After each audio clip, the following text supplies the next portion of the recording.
Au nom du Père, du Fils, du Saint-Esprit, seul Dieu. Mes chères sœurs, mes chers frères, nous avons remarqué le Seigneur, par 3 fois, il nous dit, la paix soit avec vous. À peine ressuscité.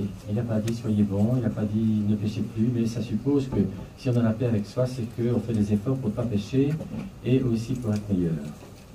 Et Jésus, il surprend ses apôtres, il les salue, il les rassure, que la paix soit avec vous. C'est moi, ne craignez rien. Je suis fidèle, j'ai tenu ma promesse, je suis digne de votre amour. Et il va investir les apôtres solennellement du pouvoir de remettre le péché.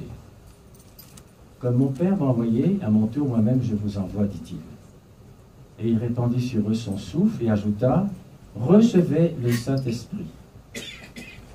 Les péchés seront remis à ceux à qui vous les remettrez, et ils seront retenus à ceux à qui vous les retiendrez. Une scène solennelle termine l'entrevue des disciples et du Maître. Les consolations qu'il prodigue doivent servir au travail du salut. Il est mort pour tous les hommes. Il faut appliquer à tous les hommes le fruit de sa mort. Et Jésus, aujourd'hui, leur rappelle ceci. C'est-à-dire, il faut promulguer des lois de réconciliation pour tous. Et ce n'est pas une loi comme on fait beaucoup en politique. Ce serait pas mal, cette loi de réconciliation pour tous. Il faut établir des juges pour juger la cause de chacun. Le Fils de Dieu ouvre aux hommes un tribunal de pénitence et il y prépare en une fois la grâce pour toutes les absolutions qui seront distribuées. C'est-à-dire, vous voyez, la confession, c'est pas, comme je le répète souvent, c'est pas une sanction, c'est pas un tribunal d'inquisition, mais c'est une thérapie pour votre âme. Et c'est pour ça que le Seigneur aujourd'hui nous explique aussi cette loi de la pénitence. Qu'est-ce que c'est la pénitence? C'est regretter nos fautes sincèrement, et c'est ce qui nous fait grand. Et pourquoi aussi Jésus choisit-il ce grand jour de fête pour établir et fixer les lois de la confession? Pourquoi pensez-vous donc? Eh bien, c'est pour révéler aux pécheurs que la conversion est une résurrection. C'est par notre baptême qu'on est ressuscité finalement, c'est déjà une première résurrection. Et les personnes qui n'ont pas eu le privilège, la chance, l'occasion d'être baptisées, ne connaissent pas cette absolution et ne connaissent pas cette résurrection. Et l'absolution du prêtre, vous voyez au début de la liturgie, il y a toujours une absolution, ne ravive-t-elle pas dans l'âme réconciliée les allégresses, les joies de la fête de Pâques?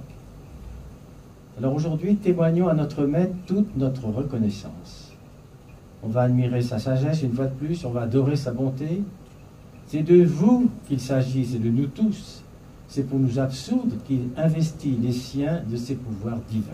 Déjà au Jeudi Saint, vous avez vu le Jeudi Saint, non seulement il avait fait l'action de grâce et demandé à ce que le Saint-Esprit transforme le pain et le vin, et comme il a dit, ceci c'est mon corps, ceci est mon sang, mais il a en plus donné le pouvoir à ses apôtres de devenir eux-mêmes des prêtres et de pouvoir continuer ce miracle jusqu'à ce que le Christ, jusqu'à la fin des temps, se donnera sur les autels. C'est à nous qu'il envoie des confesseurs. Et vous savez que les grands saints, souvent, c'est des confesseurs. Ceux qui écoutent toujours les autres, eux qui aident et qui ne quittent pas leur endroit de confession, qui sont cloués là. Et souvent ceux qui rêvent aussi d'aller convertir très loin, souvent ils sont condamnés à être là. Et souvent les confesseurs, ceux qui œuvrent pour faire connaître le Seigneur et qui sont là pour faire en sorte que le Seigneur remette nos péchés. Alors aujourd'hui, nous allons recevoir le Saint-Esprit. L'Esprit, qu'est-ce que c'est que le Saint-Esprit? C'est un esprit de consolation, certes, mais c'est surtout l'esprit d'humilité, de piété, de force, de soumission parfaite au Seigneur. Donc aujourd'hui, une fois de plus, laissons aller notre cœur au sentiment d'un filial amour. Et Jésus, on le voit encore, se présente de nouveau à ses apôtres et les salue. Alors, on va changer d'endroit, on va revenir au Cénacle. on va célébrer avec les apôtres l'octave, c'est-à-dire 8 jours plus tard, de la fête de Pâques. Les disciples attendent le Maître. Leur foi s'est affermie parce que jusqu'à la fin, beaucoup de ces apôtres, même Saint Jean, le bien-aimé, c'est pas qu'ils doutaient, mais ils attendaient ce moment-là. C'est-à-dire que leur foi, bien sûr, s'est affermie, leur zèle s'est enflammé, et on va remarquer aussi parmi les apôtres la présence de l'apôtre incrédule. Pourquoi Thomas était-il absent lors de la première apparition? Était-ce simple négligence ou respect humain ou préoccupation d'affaires? Mais ce qui apparaît aux yeux de tous, c'est que l'on perd beaucoup à ne pas se trouver à temps sur le passage de Jésus. Et ça, c'est valable pour nous aussi. Quel est le mal de l'apôtre incrédule? Il a laissé voir dans ses entretiens, il avait dit, si je le vois dans ses mains la marque des clous, si je le mets le doigt dans les trous que les clous ont fait, et si je ne puis placer ma main dans son côté, je ne croirai pas. Il est de ceux qui cherchent le progrès de la foi par l'expérience des sens, et comme nous tous. Il veut toucher du doigt l'objet de sa foi. Il croira parce qu'il aura vu. Il se trompe, tel n'est pas le motif de la foi. Il faut croire à ce que Dieu dit parce qu'il le dit. Imposer à Dieu des conditions pour croire à sa parole, c'est présumer follement de soi-même. Et Jésus provoque la confiance de Thomas, l'apôtre incrédule. Et Jésus hante les portes closes, vous voyez, c'est tout à fait... Il n'a jamais agi de cette façon-là, c'est le ressuscité. Donc il hante les portes fermées, s'avance au milieu d'eux et dit « Que la paix soit avec vous », une deuxième fois. Le Maître vient à la recherche de son disciple. Il l'a vu, il l'a entendu, il veut le satisfaire. Parce que vous voyez, le Seigneur n'est pas quelqu'un qui a de la rancune ou qui ne sait pas pardonner, bien sûr. Au contraire, il nous donne exemple de ce qu'il faut faire. Il est un peu triste que Thomas a besoin de preuves très concrètes. Mais il veut le satisfaire. Tout ce que Jésus a souffert de ses ennemis n'a fait qu'accroître sa tendresse pour les pécheurs. Voyez, ça je crois que c'est une chose qu'il faudrait retenir. Tout ce que Jésus a souffert de ses ennemis n'a fait qu'accroître sa tendresse pour les pécheurs. Dès qu'une âme est en danger de périr, il se hâte vers elle. Il vient donc à son apôtre pour guérir les dernières méfiances et lever les derniers doutes. Et s'adressant à Thomas, il lui dit, mets ici ton doigt et garde mes mains. Approche ta main et mets-la dans mon côté. Ne sois pas incrédule, mais fidèle. Mais le Seigneur s'abaisse toujours, le Seigneur est toujours aussi très concret. Hein. Il veut satisfaire, il veut lui plaire, et tout ce qu'il n'avait pas cru, il va lui démontrer qu'il fallait croire. C'est-à-dire qu'on peut dire que le Sauveur invite son disciple et nous-mêmes, qui sommes souvent attardés à constater de nos propres yeux la vérité de sa résurrection. Voici mes mains, dit-il, voici mon côté. Regarde, touche, assure-toi. C'est l'instance suprême du Maître à son disciple. Il pourrait le reprendre sévèrement ou le punir, il préfère céder et se proportionner à sa faiblesse.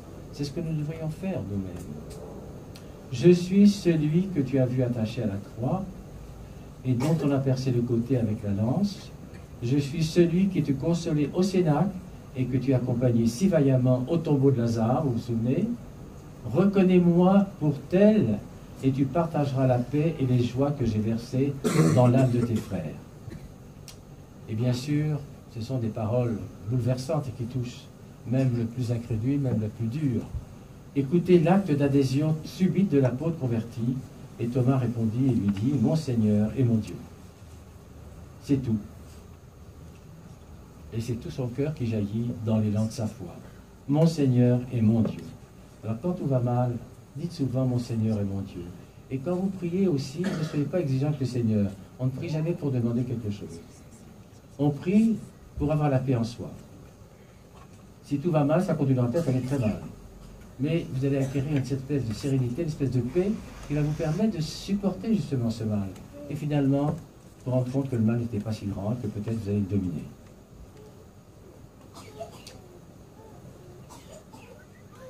Et Jésus est vraiment heureux, ravi de retrouver celui qu'il croyait avoir perdu. il néglige aucun de ses apôtres, aucun de ses fidèles, aucun de ses croyants, aucun de nous tous. Et chez Thomas, c'est un cri de foi, c'est un cri d'amour et c'est un cri de repentir. Et ça veut dire, je vous reconnais pour mon Dieu, je vous choisis pour mon Seigneur et Maître. Le play que vous m'invitez à regarder et à toucher me révèle un amour infini, une sagesse divine, une bonté incomparable. C'est ce qu'il aurait pu dire, je pense. Je vois, je crois. Je m'attache à vous sans retour.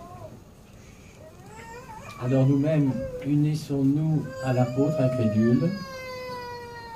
Dites au Maître consolé les mêmes paroles, offrez-lui les mêmes hommages. Et que conclut Jésus? C'est pour nous, aujourd'hui, qu'il dit le dernier mot de cette scène touchante.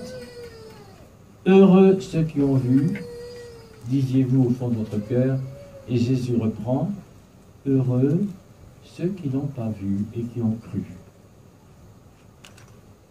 Ce qui fait l'homme heureux, c'est non donc pas ce que révèle les sens. Ce qui apaise et rend heureux, c'est uniquement la conviction de foi qui ne s'appuie que sur la parole divine.